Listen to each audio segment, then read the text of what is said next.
It is 6 p.m. here in San Bernardino and we need to get to Los Angeles. However, my dad doesn't feel like driving in rush hour traffic, and an Uber costs too much. So we're doing the only logical thing, that is to get on a Metrolink train. Join me as I review this service. It is a quick 5-minute Uber ride to the San Bernardino Transit Center, which is literally right next to downtown San Bernardino. This is where the San Bernardino Downtown Metrolink station is, with bus connections all over the city. Now, since we weren't sure we were going to make the train, we still hadn't bought the tickets. So when we arrived at the station, we tried to run as fast as possible to get up to the platform to buy the tickets, which explains why the footage was so shaky. We arrived at the platform only to find out that the ticket machine was out of service. So I stopped recording and bought the tickets online through the Metrolink app, since you need to have bought tickets in order to board the train. Today's train consists of 2 Hyundai Rotem bi-level cars, one of which is a cab car, 3 older Bombardier bi-level cars, and MP36PH number 888. We board through the 4th car of the train, which is an older Bombardier bi-level car, and we take our seats on the lower level. This coach has Metrolink's older seats, which are due to be refurbished next year. As we get settled, another Metrolink train pulls into the station. It's coming from Los Angeles and is being led by a newer F-125 locomotive. A couple minutes later, the boarding doors close, and we're off to LA.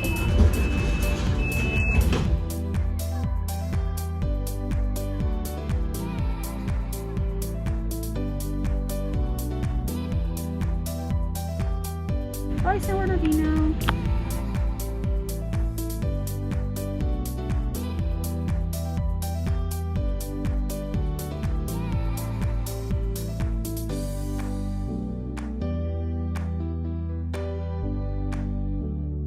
Now that we've departed San Bernardino, let's take a look at today's route.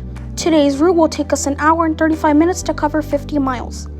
Our route will take us out of San Bernardino and we'll make a brief stop at San Bernardino Depot. We will then stop at Rialto and Fontana before heading on to Rancho Cucamonga. We will then stop at Upland, Montclair, and Claremont before leaving the Inland Empire and arriving at Pomona. We will then cross into Los Angeles County and the greater Los Angeles area, and we will head on to Covina, Baldwin Park, and El Monte before reaching our destination of Cal State, LA. The train will then continue on to Union Station in downtown Los Angeles. As we leave downtown San Bernardino, the scenery is quite industrial, with roads, warehouses, fences, and parking lots all over where the eye can see. We then cross Interstate 215 and the scenery starts to change. We now see more empty land and residential areas.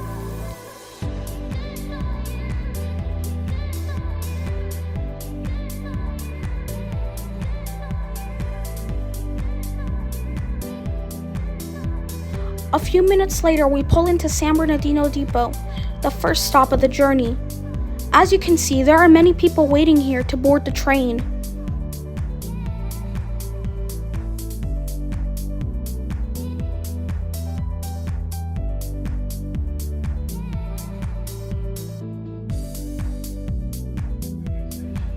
Our next station stop is Rialto. Step into the train, stand clear of the closing doors, please. The stop is brief. Soon the train is pulling out of the station and we continue our journey westward.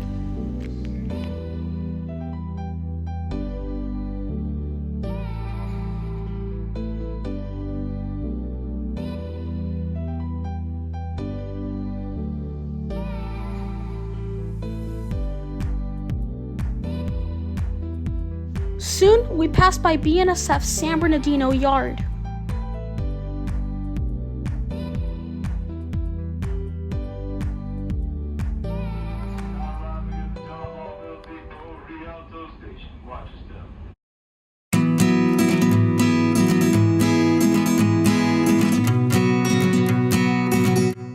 We pull into Rialto right on time.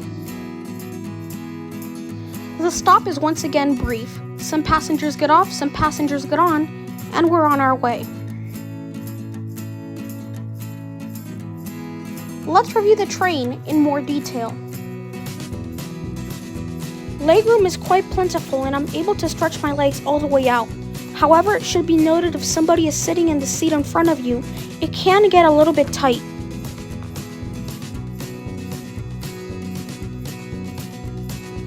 The seats in these older Bombardier bi-level cars are from the mid to late 2000s, so they are looking a little bit tired.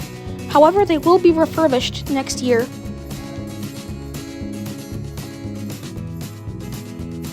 All cars have bicycle storage areas. Let's take a tour of our coach. As you can see here to the left, there are bike storage racks as mentioned earlier. In total, in this part of the lower level, there are 17 seats. Here's a little seat right here. In total, on this end of the coach, there are 15 seats. Some of them have tables. Up these stairs, and we are here on the upper level. Up here on this level, there's a total of 68 seats. Half of them come with tables, similar to those on the lower level. There are also smaller seats at the end of the upper level.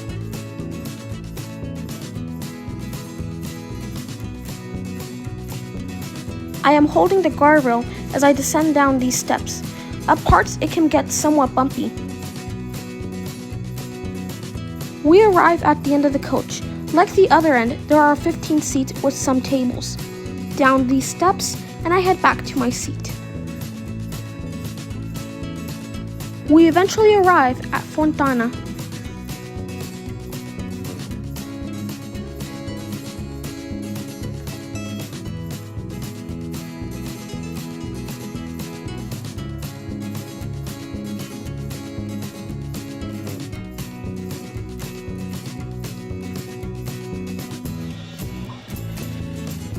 I eventually took the opportunity and headed over to the newer Hyundai Rotom bi-level cab car to check out its interior.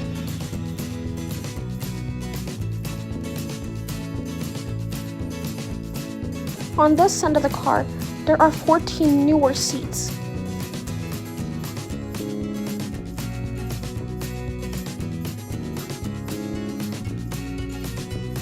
On this side of the coach, there are 30 seats in total, all of them facing the same direction. Now, the people in this coach didn't have the best manners, to say the least.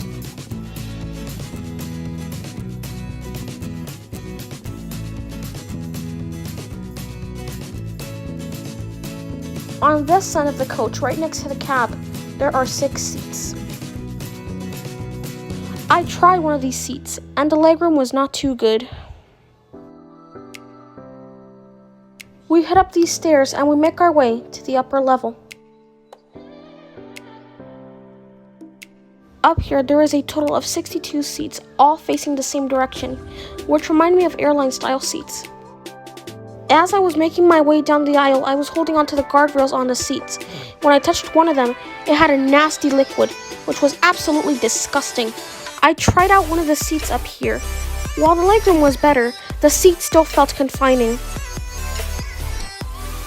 I leave this coach underwhelmed and quite disappointed, mainly because the cleanliness was not great and the seat was more cramped and less comfortable. Let's talk about Metrolink's history. Metrolink was founded in 1992 by the Southern California Regional Rail Authority, or SCARA. Its ultimate mission was to remove 40,000 cars from LA's crowded freeways. It started with a fleet of F-59 PHs and Bombardier bi-levels. Since then, it has removed about 25,000 cars from the road and is still partially known as SCARA.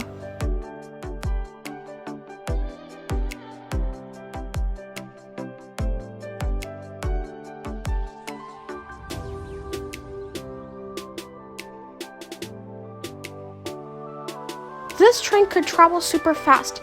It hit 80 miles an hour at some points during the trip. After about an hour and 15 minutes since we left San Bernardino, we approached the Interstate 10 freeway, which means Cal State LA is not far.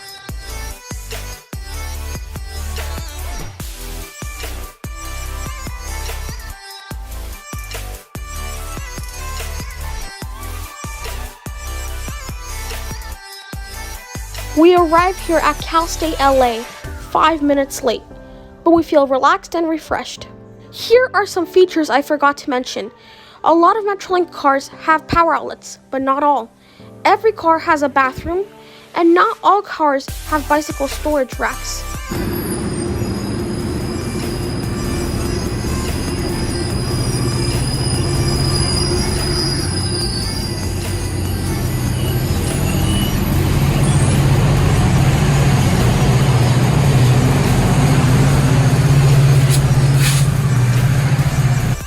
Thank you for watching, and as always, I'll see you down the line.